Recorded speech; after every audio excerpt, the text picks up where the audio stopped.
नमस्कार दोस्तों। आज राष्ट्रीय आंदोलन की महत्वपूर्ण घटनाओं के बारे में बात करते हैं। सभी घटनाएं कौन कौन सी घटनाएं कब घटी हैं इसके बारे में बात करते हैं। तो सबसे पहले हम आते हैं 1904 में भारतीय विश्वविद्यालय अधिनियम पारित हुआ था। भारतीय विश्वविद्यालय अधिनियम 1904 में पारित हुआ था। फिर उसके बाद बंगाल विभाजन 1905 में हुआ था। बंगाल विभाजन 1905 में हुआ था। 1906 में मुस्लिम लीग की स्थापना कब हुई थी? मुस्लिम लीग की स्थापना कब हुई थी? 1906 में हुई थी। सूरत अधिवेशन कांग्रेस में फूट 1907 में हुआ था। सूरत अधिवेशन कांग्रेस में फूट 1907 में हुआ था। उसके बाद नेक्स्ट मार्ले मिंटो सुधार 1909 में हुआ था। मार्ले मिंटो सुधार 1909 में हुआ था। नेक्स्ट आते हैं 1911 में ब्रिटिश साम्राज्य का दिल्ली दरबार 1911 में। होम रूल लीग का निर्माण कब हुआ था? 1916 में हुआ था। मुस्लिम लीग कांग्रेस समझौता लखनऊ पैक्ट जिसे कहते हैं 1916 में ये भी हुआ था। महात्मा गांधी द्वारा चंपारण में आंदोलन कब हुआ था?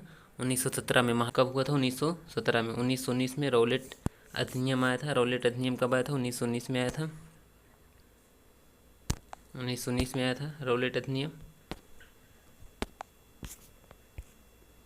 नेक्स्ट 1919 में जलियांवाला बाग हत्याकांड भी हुआ था। कब हुआ था? 1919 में जलियांवाला बाग हत्याकांड 1919 में हुआ था। 1919 में मॉन्टेग्यू चैम्सफोर्ड सुधार भी हुआ था 1919 में। 1920 में खिलाफत आंदोलन कब हुआ था? 1920 में हुआ था। 1920 में भी असहयोग आंदोलन हुआ था। असहयोग आंदोलन 1920 में हुआ था।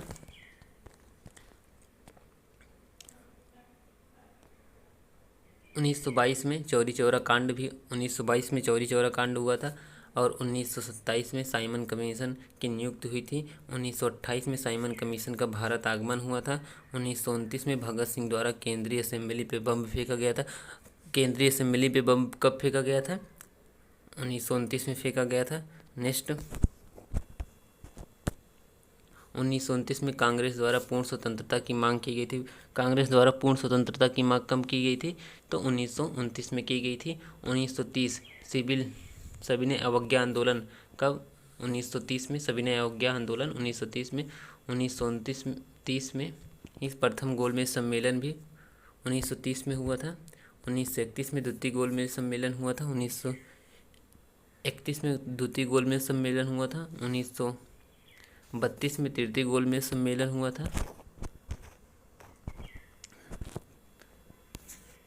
प्रथम द्वितीय तृतीय गोलमेज सम्मेलन याद कर लीजिए। प्रथम गोलमेज सम्मेलन 1931 में, द्वितीय 31 में हुआ था, तृतीय 32 में हुआ था। 1932 में हुआ था। 1932 में सांप्रदायिक निर्वाचन प्रणाली की घोषणा। सांप्रदायिक निर्वाचन प्रणाली की घोषणा कब हुई थी? 1932 में हुई थी। 1932 में पूना पैक्ट की शुरुआत भी 1932 में हुई थी। 1942 में भारत छोड़ो आंदोलन गांधी द्वारा शुरू किया गया था। और क्रिप्स मिशन 1942 में आगमन हुआ क्रिप्स मिशन का। और 1943 में आज़ाद हिंद फौज की स्थापना कब की गई थी? 1943 में। 1943 में आज़ाद हिंद फौज की स्थापना की गई थी। 1946 में कैबिनेट मिशन का आगमन हुआ। कैबिनेट मिशन का आगमन कब हुआ? 1946 में। 1946 में भारतीय संविधान का निर्माण हुआ। भारतीय संविधान का निर्माण कब हुआ? 1946 में। 1946 में अंतरिम सरकार की स्थापना भी कब हुई? 1946 में। 1947 में भारत के संविधान की माउंटबेटन योजना, भारत के विभाजन की माउंटबेटन योजना 1947 में। 1947 में भारत स्वतंत्रता प्राप्त किया। 1947 में भारत स्वतंत्रता प्राप्त किया। अब एक क्वेश्चन हम आपको देते हैं, आप इस क्वेश्चन का आंसर आप कमेंट में ज़रूर करिएगा। वो क्वेश्चन क्या है? हम्पी नृत्य उत्सव किस राज्य का है? किस राज्य में हम्पी नृत्य उत्सव मनाया जाता है? आप इसका आंसर कमेंट में ज़रूर करिएगा। और आप कमेंट करिएगा, लाइक करिएगा। वीडियो कैसे लगा इसको कमेंट में ज़रूर बताइएगा। आपका कमेंट और लाइक हमें मोटिवेशन देता है और वीडियो बनाने के लिए। और बेहतर बनाने के लिए, काम करने के लिए। तो आप कमेंट और लाइक ज़रूर करिएगा। Thank you.